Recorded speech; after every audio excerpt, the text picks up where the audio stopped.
welcome back. So in this video we're going to look at something called generators in ECMAScript 6. And basically, what is a generator? Well, if you go back to the previous video, we looked at the for of operator and we looked at iterators. Well, a generator is basically a simplified way of writing an iterator, essentially, right? What it does is it also allows us to have control of when we give values back to the thing that's iterating over us. Now, this will make more sense with an example, right? So, coming over to the code, what I'm going to do is I'm going to create a very simple function. And this function will act as our generator, okay? So I've just called it simple generator. And what I'm going to use it for is I'm going to use it for a for of thing. So var value of, and then I'm going to call simple generator, okay? Now at this stage, if I run the code, it's not going to do anything. It's literally going to just exit and do nothing. So what have I called this? Node generators. And in fact, it throws an error. It says that we do not have this thing called a simple.iterator of undefined, right? So at this point, this function is not an iterator, nor is it a generator. It's just a simple function. How do we make this thing a generator? Okay, the quick answer is we just put this thing called a star after the word function, and now this turns it into a generator, which in turn makes it an iterator. Okay, so if I run the code again, now we get nothing. Okay, so it is now iterable, but the function is not returning any values. So therefore, when it comes into here, it's ending immediately.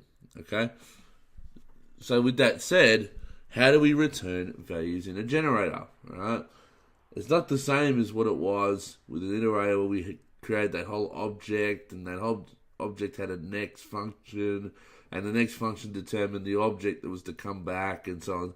A lot of that was very complicated. All we have to do when we're using a generator function is to do a yield, right? This word yield means return this value immediately back to the thing that's calling it, right? And then wait until this has processed that value.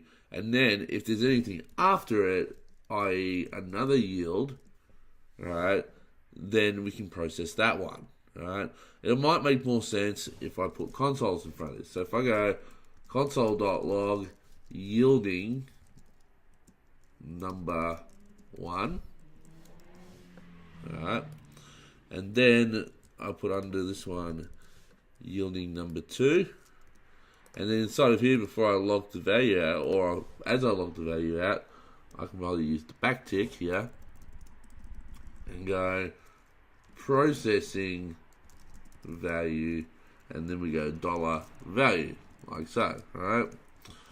And so you will see, what you will see is that as we're calling this generator function, the generator function starts to execute. It finds the first yield, so it prints out the yielding number 1, returns to the caller, which is this for of section here, gives the value of this yield to the value object in this for of expression, and then this console will run. It'll go processing value 1, right? Then it'll exit this. It'll come back to the generator and say, is there anything to do after this? Yes, there is. We've got something else to process. We'll go yielding number 2. It will actually return to, that will become the value, and then you'll see processing value 2, right?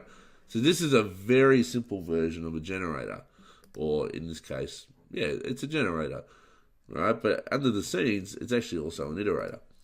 So you save, we'll run this, and now you can see it's going yielding number 1, processing value 1, yielding number 2, processing value 2, right?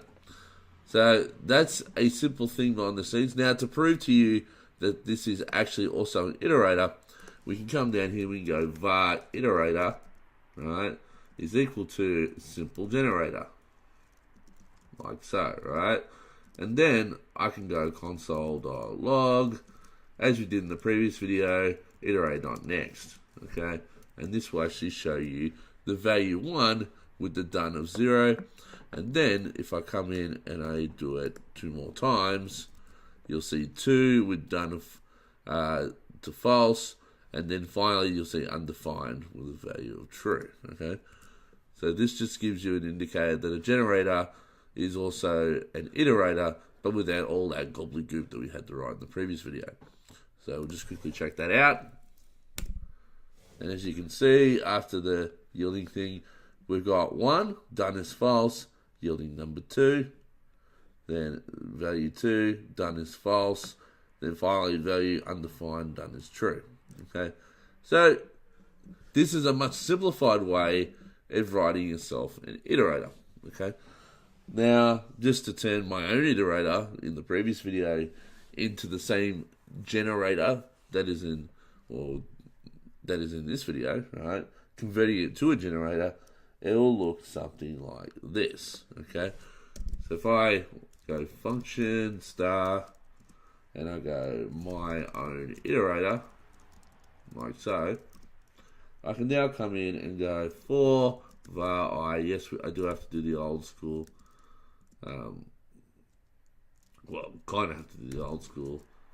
Is less than, less than or equal to 10. I plus plus. Right. And then here, I can go console.log.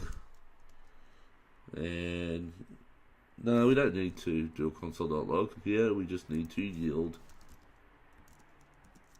yield I. And that shouldn't be a 0, that should be a 1. Right. And then, just like before, if we copy, and after all this we paste, and I change it to my own iterator, right, I'm just going to spit out the value in this case, and nothing else. So I'm going to comment out this stuff as well, because we don't need it. And you should see the result of my own iterator also still spit out the numbers 1 to 10. But as you can see, this is much easier to write than what we wrote in the previous video. Right? Much easier. So coming over, just check to see if this works. And there you go. Right. So that's it. That's all I wanted to show. Generators are pretty simple to make, and they can be quite powerful at times, depending on what you're using them for. In the next video, we're going to look at a new thing called basically it's called destructuring assignment. Okay. So I'll see you in the next video.